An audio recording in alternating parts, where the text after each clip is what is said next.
Halo Tribuner, selamat pagi. Kembali lagi bersama Meisa Dasirait dalam program Tribun News Update Pagi, di mana selama kurang lebih 30 menit ke depan, kita akan membahas soal isu-isu terkini Tribuners yang terjadi sejak kemarin begitu ya. Baik itu dari media sosial, berita nasional, berita regional, maupun berita dari mancanegara. Oke Tribuners, tanpa berlama-lama, kita langsung saja ke informasi yang pertama yaitu terkait oknum TNI yang menyerang warga di Deli Serdang.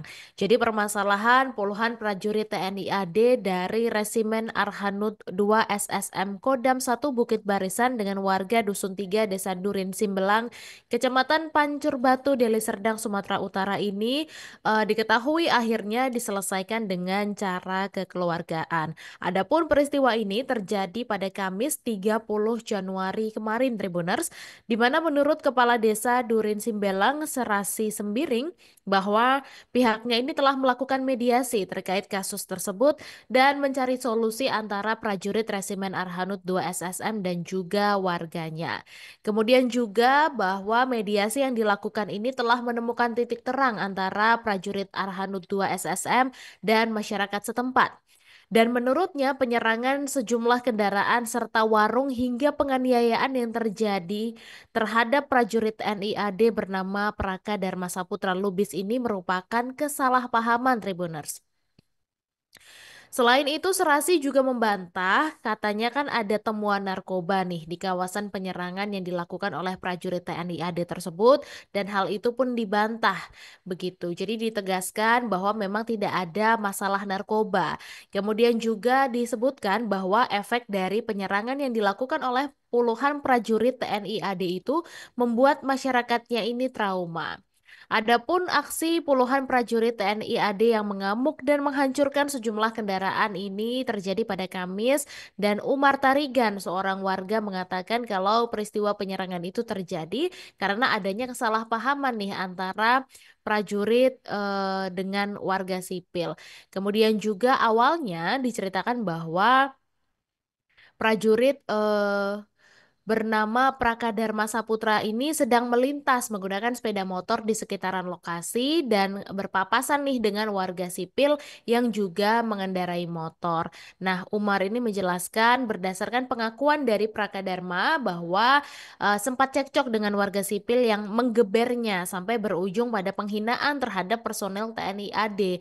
Lalu merasa kalah setelah dihajar oleh warga sipil, Prakadharma ini akhirnya memanggil prajurit lainnya untuk menyusul datang ke lokasi. Nah, setelah tiba di lokasi, prajurit yang jumlahnya ada puluhan ini langsung membabi buta nih Tribuners, menghancurkan apa yang ada, seperti warung, kemudian 3 unit sepeda motor, dan juga 1 unit mobil Toyota Avanza berwarna hitam. Kemudian saat itu kebetulan dia sedang berada di sekitaran lokasi dan kemudian menyaksikan bahwa ada prajurit yang membawa senjata api. Namun sebagai warga dia mengaku kecewa dengan sikap prajurit TNI AD yang katanya diam-diam membuat laporan ternyata ke Polsek Pancur Batu. Padahal sebelumnya warga dan prajurit ini nih sudah sepakat berdamai dan sepakat untuk tidak saling lapor dan juga dia sebagai warga mengatakan kalau warga dan juga korban sudah melakukan mediasi bersama pihak dari Arhanud 2 SSM di kantor desa Durin Sembelang dan telah menemukan kesepakatan gitu. Kita berharap memang masalah ini tidak berlarut-larut begitu ya Tribuners. Dan kita beralih ke informasi selanjutnya di mana masih terkait hal ini. Eh, Akibat keributan ini, anggota TNI disebut melakukan pengerusakan terhadap warung dan sejumlah kendaraan milik warga. Kemudian Kepala Desa Durin Simbelang yaitu Serasi Sembiring mengatakan kalau pihaknya ini sudah melakukan mediasi begitu. Tapi mediasi yang dilakukan ini memang sudah menemui titik terang dan pengerusakan terhadap warung dan sejumlah kendaraan ini murni karena kesalahpahaman katanya. Dan juga Dibantah kalau ada temuan narkoba di kawasan penyerangan itu dan menyebut efek dari penyerangan ini memang membuat masyarakat di daerah tersebut trauma begitu. Jadi masyarakat ini katanya memang kalau ada aparat yang datang untuk menyerang mereka ini pasti trauma. Dan kemudian dari Kapendam 1 Bukit Barisan Kolonel Dodi Yuda juga telah meminta maaf terkait permasalahan ini dan menurutnya Kodam akan mengganti seluruh kerugian atas peristiwa tersebut. Dan juga pihaknya sudah bertemu dengan masyarakat untuk menyelesaikan persoalan ini. Baik, Tribuners, kita beralih ke informasi selanjutnya, di mana ada seorang perempuan berinisial SM yang berusia 70 tahun yang meninggal diduga akibat dihabisi putra bungsunya berinisial A berusia 48 tahun. Diketahui bahwa pelaku ini memang tinggal serumah dengan korban dan dugaan pembunuhan itu terjadi di Dusun Sembung, Kelurahan Balai Catur, Gamping, Kabupaten Sleman, Daerah Istimewa Yogyakarta pada 12 Januari, Tribuners, atau kurang lebih 2 minggu lebih yang lalu, di mana jasad korban ini ditemukan membusuk penuh luka dan tertimbun tumpukan sampah daun kering. Kemudian Kapolresta Sleman ini Kombes Pol Edi Setianto Erning Wibowo mengatakan kalau penemuan mayat ini bermula ketika anak sulung korban yaitu SP datang nih berkunjung pada 12 Januari 2025. Kemudian SP ini diketahui bahwa dia sudah berkeluarga dan tinggal terpisah dengan korban. Nah, saat itu SP ini mendapati rumah orang tuanya ini dalam kondisi sepi dan tertutup, padahal seharusnya ada adik dan orang tuanya yang tinggal di sana. Kemudian karena nggak menemukan siapa-siapa di rumah itu, SP ini kemudian menghubungi saudaranya yaitu TR yang juga sudah tinggal terpisah. Nah, setelah datang, keduanya ini lalu berpencar mencari keberadaan adik dan orang tuanya. Kemudian menjelang sore hari, si SP ini mencoba mencari di kebun atau di lahan kosong di sekitar rumah dan ternyata melihat ada gundukan sampah daun kering. Karena curiga, akhirnya dia mengecek gundukan sampah daun kering itu dan melihat kaki manusia, Tribuners. Dan gundukan itu lalu digaruk lagi dan kemudian tampak sepasang kaki manusia dan juga sudah muncul bau menyengat begitu. Kemudian saksi ini memanggil saudaranya dan perangkat kelurahan serta pihak kepolisian dan diketahui bahwa mayat tersebut ternyata ibu kandungnya yaitu SM dan diduga bahwa korban ini meninggal karena dibunuh karena hasil autopsinya ditemukan luka di leher bawah dan juga ada patah 7 tulang rusuk. Dan dari hasil penyelidikan polisi terduga pelaku ini mengarah kepada anak bungsu korban yaitu A yang sempat menghilang nih setelah peristiwa tersebut, Tribuners. Kemudian diketahui bahwa meskipun sudah berumur, pelaku ini masih sendiri dan belum berkeluarga sehingga tinggal di rumah orang tuanya sekaligus merawat korban. Nah, kecurigaan terhadap si pelaku ini muncul karena selain tinggal bersama, pelaku ini juga sempat menghilang sehari setelah peristiwa tersebut. Dan berdasarkan pengakuan dari pelaku, di mana ia ini mencekik korban di bagian leher dan juga didorong sampai kepala korban ini membentur gitu, membentur tembok. Kemudian kejadian mencekik leher sampai mendorong itu terjadi pada 29 Desember. Kemudian pada 1 Januari 2025-nya pelaku ini memukul tulang rusuk korban dan akhirnya korban ini meninggal dunia pada 7 Januari 2025. Kemudian Kasat Reskrim Polresta Sleman AKP Rizky Adrian ini mengatakan kalau ketika korban meninggal dunia tanggal 7 Januari, pelaku ini kemudian meletakkan tubuh korban di tempat tidur. Tapi 2 hari kemudian tubuh korban ini mulai mengeluarkan bau dan juga dikerumuni lalat. Hingga akhirnya pelaku ini mulai bingung, Tribuners, lalu mengoleskan balsem ke sekujur tubuh korban agar tidak berbau dan juga tidak dikerumuni lalat. Kemudian karena masih bau, kemudian tanggal 10 Januari tubuh korban ini akhirnya digendong keluar dan dibawa ke kebun dan ditutupi daun kering itu tadi. Dan juga dijelaskan bahwa pelaku selama ini dikenal sehat dan tidak mengalami gangguan kejiwaan. Karena itu pelaku ini tetap diproses sesuai hukum.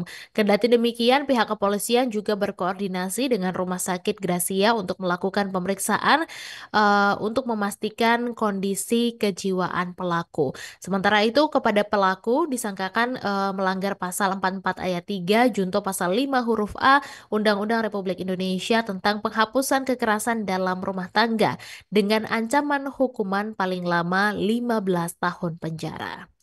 Jadi memang pembunuhan terhadap orang tua memang belakangan ini sering terjadi. Selain anak yang membunuh ibunya di Sleman ini, ada juga terbaru kemarin adalah anak yang membunuh ayah kandungnya begitu. Oke, kita beralih ke informasi selanjutnya, Tribuners, di mana terkait bocah Dinias yang dianiaya oleh tantenya hingga terancam. Nah, seperti yang terdapat di dalam video bahwa ini adalah tampang pelaku di mana pelaku ini adalah tante korban sendiri, yaitu berinisial D, yang sekarang sudah menjadi tersangka yang ditetapkan oleh pihak kepolisian. Adapun polisi ini menetapkan D sebagai tersangka karena dua alat bukti yang cukup, di mana satu diantaranya adalah bukti visum luka di tubuh korban. Jadi akibat perbuatannya, D ini dijerat pasal 80 ayat 1 dan atau ayat 2 junto pasal 76C Undang-Undang RI nomor 35 tahun 2014 tentang Undang-Undang Perlindungan Anak. Kemudian pelaku ini terancam pidana maksimal 5 tahun penjara, Tribuners. Dan polisi juga telah memeriksa 8 saksi termasuk tante korban ini dan juga masih didalami dan dikembangkan terkait informasi berapa lama penyiksaan itu terjadi. Kemudian juga meski sudah menetapkan tersangka, polisi masih membuka opsi bertambahnya tersangka penganiayaan dari bocah perempuan ini. Jadi tidak menutup kemungkinan bahwa akan ada tersangka baru begitu, Tribuners. Kemudian juga selain tante, ayah dari korban ini diduga ikut juga terlibat dalam penganiayaan, di mana paman korban bernama Nduru mengungkapkan kalau ayah kandung dari korban ini dulu juga sering menyiksa korban begitu. Kemudian sang ayah ini katanya sering memukul korban menggunakan benda tumpul saat sedang mabuk, dan dalam kesempatan yang sama paman korban ini juga sama sekali tidak menyinggung perangai dari tante korban, padahal polisi sudah menetapkan tante korban ini sebagai tersangka. Adapun ramainya kasus penganiayaan ini membuat polisi bergerak untuk mengulik nih identitas dari bocah perempuan ini. Ternyata sejak kecil korban berinisial N ini bernasib malang, Tribuners, di mana dia ternyata tidak tinggal bersama orang tuanya. Jadi di usia yang masih menginjak 3 tahun, N ini dititipkan ke kakeknya di Nia Selatan. Kemudian N ini diketahui bahwa dia dititipkan karena orang tuanya bercerai pada 2018. Dan ayah korban ini pergi ke Aceh, kemudian ibunya pergi ke Medan, tetapi memang tidak tahu di mana begitu. Dan polisi sampai saat ini juga masih mencari keberadaan orang tua korban. Kita berharap bahwa kondisi fisik terlebih juga psikis dari korban ini bisa segera membaik begitu ya, Tribuners, karena memang akibat penganiayaan yang dialami ini juga menimbulkan efek yang cukup berat di mana katanya mengalami patah di kaki begitu. Oke, kita beralih ke informasi selanjutnya, yaitu soal sopir sedan merah bernama Putra Akbar yang diduga menjadi pemicu tabrakan beruntun maut di Jatinangor, Sumedang, Jawa Barat yang sudah ditetapkan menjadi tersangka. Adapun tersangka ini adalah seorang mahasiswa dari Universitas Pajajaran Fakultas Ilmu Budaya. Dan Putra Akbar ini ditetapkan sebagai tersangka setelah pihak kepolisian melakukan gelar perkara pada Rabu 29 Januari lalu. Kemudian PLH Kanit Gakum Satlantas Polres Sumedang Ibda Arif menuturkan bahwa tersangka ini dianggap lalai sehingga menyebabkan kecelakaan yang menewaskan satu orang juru parkir. Tersangka kemudian dikenakan pasal 310 ayat 4 Undang-Undang Nomor 22 Tahun 2009 tentang lalu lintas dan angkutan jalan. Tapi meski telah ditetapkan sebagai tersangka, ternyata Putra Akbar ini masih belum ditahan, Tribuners. Jadi hal tersebut karena memang tersangka ini mengaku tidak ingat sama sekali soal peristiwa kecelakaan yang terjadi. Kemudian juga saat ini pihak kepolisian melibatkan psikolog dari RSUD Umar Wirahadikusumah untuk memeriksa kejiwaan dari tersangka. Dan diketahui bahwa sebuah mobil Hyundai Avega berwarna merah menabrak sejumlah pengendara dan menyebabkan satu orang tewas. Adapun kecelakaan ini terjadi pada 17 Januari lalu, Tribuners, di depan kantor bank berplat merah di Jatinangor, Jalan Raya Sumedang, Bandung, Desa Cikeruh. AKP Muhammad Ali selaku Kasat Lantas Polres Sumedang mengatakan bahwa ada 5 korban dalam kecelakaan ini, 3 diantaranya dirawat di rumah sakit, satu orang luka berat dan satu orang meninggal dunia. Maka atas timbulnya 5 korban ini sampai ada yang meninggal, kita berharap bahwa setelah penetapan tersangka bisa diberikan hukuman yang sesuai begitu untuk pelaku yang sudah ditetapkan sebagai tersangka ini. Oke, Tribuners, kita beralih lagi ke informasi selanjutnya, di mana ini terkait rencana pihak dari Hasto Kristianto untuk menggugat keabsahan pimpinan KPK. Jadi, Komisi Pemberantasan Korupsi ini katanya tidak khawatir nih dengan langkah yang akan ditempuh oleh kubu dari Sekjen PDIP yaitu Hasto Kristianto, di mana kubu Hasto ini berencana untuk menggugat keabsahan jabatan pimpinan KPK periode 2024-2029 ke Mahkamah Konstitusi. Adapun juru bicara KPK Tessa Mahardika Sugiarto mengatakan kalau pihaknya ini sudah berpengalaman nih dalam menghadapi gugatan. Kemudian juga dijelaskan bahwa nggak hanya di perkara ini saja, tapi juga di perkara-perkara lain, baik dari lembaganya sendiri yang digugat maupun personilnya sendiri yang digugat, dan pernah juga tata cara penyidikannya yang digugat, dan KPK ini katanya selalu siap untuk mengantisipasi hal-hal tersebut.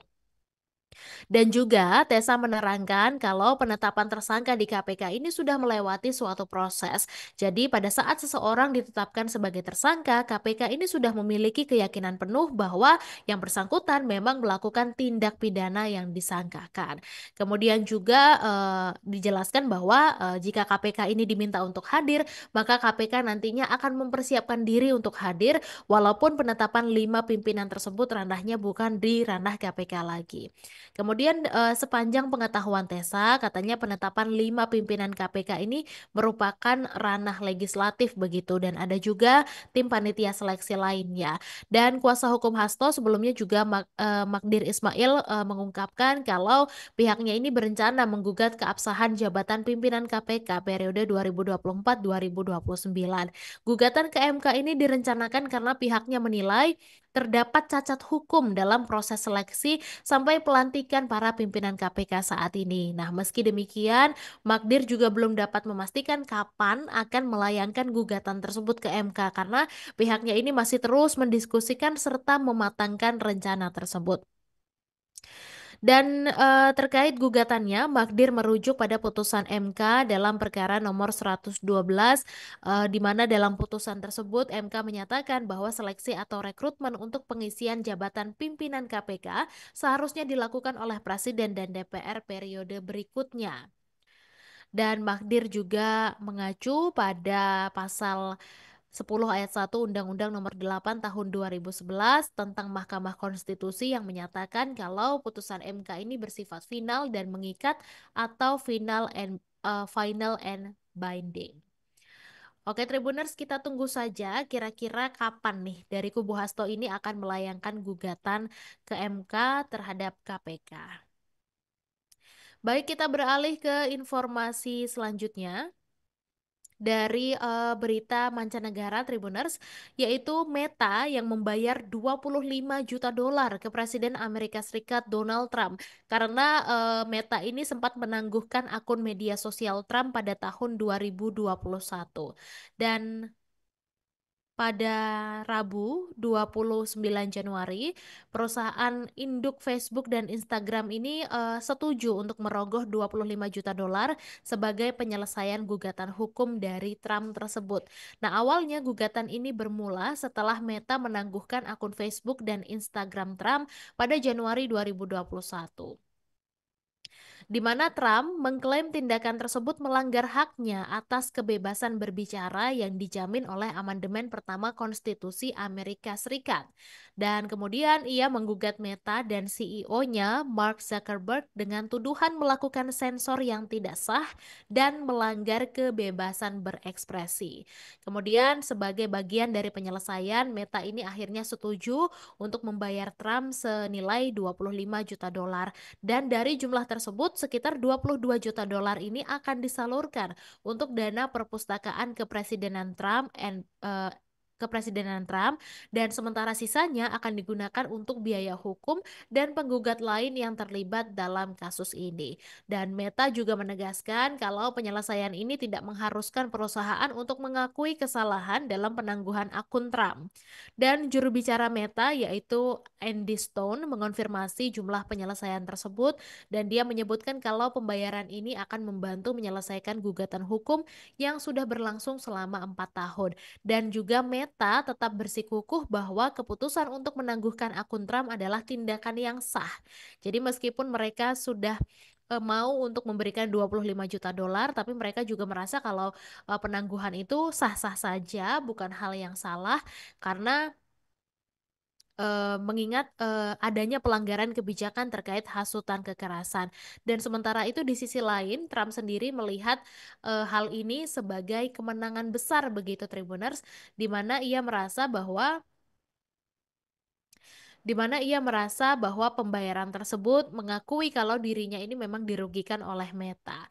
Dan diketahui dalam beberapa bulan terakhir, Trump juga menerima penyelesaian dari perusahaan lain Tribuners seperti ABC News yang setuju untuk membayar 15 juta dolar dalam gugatan pencemaran nama baik terkait liputan terhadap dirinya. Wah, menang banyak ya ini Donald Trump. Di mana penyelesaian ini menandai perubahan sikap yang signifikan dari Zuckerberg dan Meta terhadap Trump. Meskipun sebelumnya Trump ini mengkritik Zuckerberg dengan keras, terutama terkait dengan sumbangan besar yang diberikan untuk mendukung kantor pemilihan selama pandemi.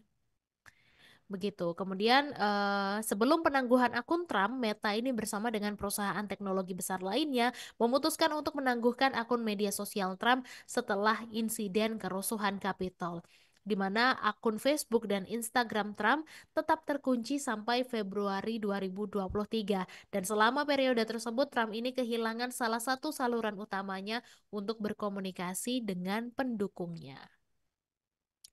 Oke, kita beralih lagi ke informasi selanjutnya Tribuners, di mana ini merupakan hasil Timnas U20 Indonesia versus India.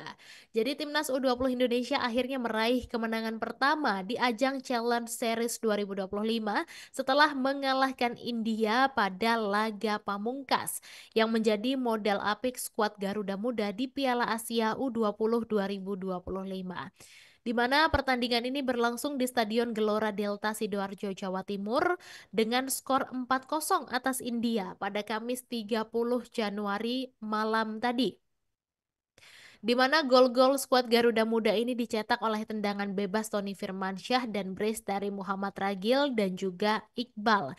Dan ini menjadi kemenangan perdana Timnas U20 Indonesia di Challenge Series 2025 setelah menelan dua kekalahan beruntun nih atas Yordania dan Suriah.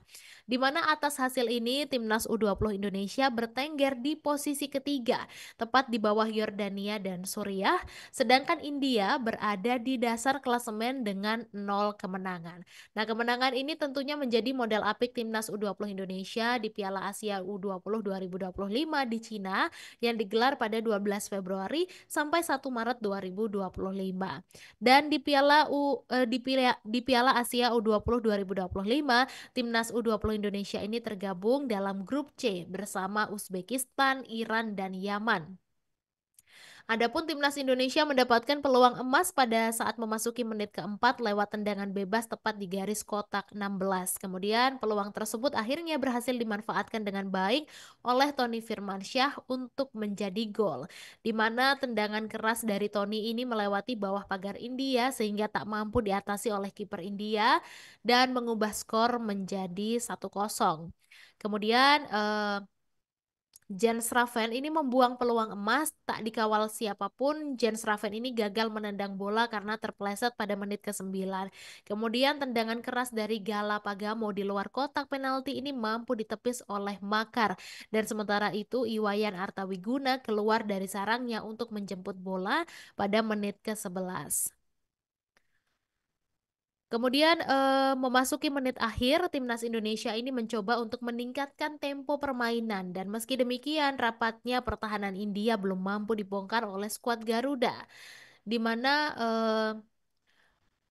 seperti babak pertama timnas U20 Indonesia ini tampil terus menekan dan memasuki menit akhir, timnas U20 Indonesia ini mencoba menurunkan tempo permainan dan di sisi lain India juga belum mampu nih membongkar pertahanan skuad asuhan Indra Syafri. Dengan ini skor 4-0 menutup keseruan Indonesia versus India di Challenge Series 2025. Oke, Tribuner, sebelum kita tutup, seperti biasa akan kita informasikan soal peringatan dini cuaca BMKG untuk hari ini Jumat 31 Januari 2025. Adapun menurut prediksi dari BMKG, daerah yang berpotensi hujan dengan intensitas ringan terjadi di wilayah Aceh, Riau, Jambi, dan Kepulauan Bangka Belitung. Kemudian untuk hujan dengan intensitas sedang berpotensi terjadi di wilayah Sumatera Utara, Sumatera Barat, Sumatera Selatan, Bengkulu, Lampung, Banten, DKI Jakarta, Jawa Tengah, Jogja, Bali, Nusa Tenggara Barat, Nusa Tenggara Timur, Kalimantan Barat, Tengah Selatan, Sulawesi Utara, Gorontalo, dan Sulawesi Tengah Barat serta Tenggara. Kemudian hujan dengan intensitas lebat berpotensi terjadi di wilayah Kepulauan Riau, Jawa Barat, Jawa Timur, Kalimantan Timur, Kalimantan Utara, Sulawesi Selatan, Maluku Utara, dan Maluku. Dan hujan dengan intensitas sangat lebat berpotensi terjadi di wilayah Papua Barat serta Papua. Untuk itu Tribuners dimanapun Anda berada tetap waspada terhadap hujan dan juga cuaca yang sedang ekstrim dan tetap berhati-hati dimanapun Anda berada dan tetap bisa menjaga kesehatan dan juga bersiap-siap untuk akan turunnya hujan begitu ya Tribuners. Oke, tidak terasa sudah beberapa menit berlalu Mei menemani Anda di Tribun News Update Pagi. Siang nanti kita masih akan berjumpa untuk membahas soal isu-isu terkini. Jadi setelah ini tetap saksikan program unggulan Tribun News lainnya. Mesa Dasirait pamit undur diri. Terima kasih dan sampai jumpa. Download Tribun X sekarang. Menghadirkan lokal menjadi Indonesia.